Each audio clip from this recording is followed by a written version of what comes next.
Hi everyone, Chris on the course here. Welcome back to our three-part special looking at the penalty areas between our 13th and 15th holes. This is part number 2, so if you haven't seen part number 1, make sure you go back to episode 21, which was last week, and have a little look at that, because that'll give you the correct drop-in procedures, which we're not going to recover today, but we have got a few different scenarios to let you know where to get your reference point. So the scenario I've got for you today then is I've hit a tee shot left once again. I know my driving is not very good, but I've actually gained a bit of distance and I've gone a little bit further down the hole. And I've actually seen my ball bounce on this bank and then bounce into the penalty area.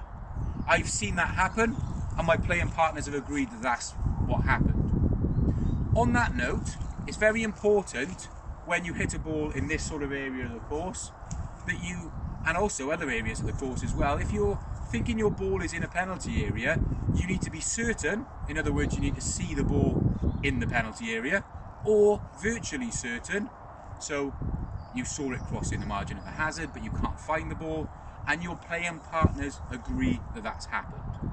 Simply hitting the ball in this area of the course and assuming that it's in there isn't good enough. You need to be certain or virtually certain, especially given the fact that there's a bit of rough around here, you might get a bad lie and it might be covered over with grass. We're not sure that it's actually in this area or in the penalty area. The same sort of for the other side if you get one hooking off the tee or slicing if you're a left-hander.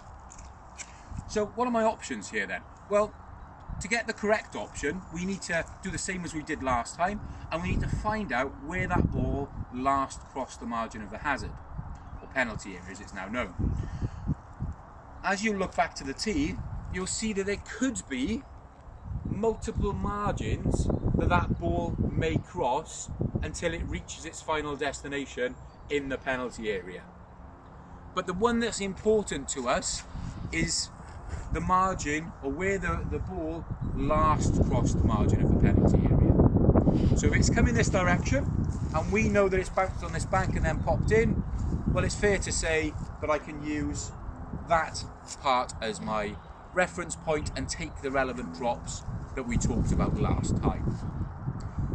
So as a bit of a summary for today's Chris on the course, when you're in a situation where there are multiple penalty areas or multiple parts of the penalty area, it's really about where that ball last crossed the margin of the penalty area. Until next time, it's Chris on the course.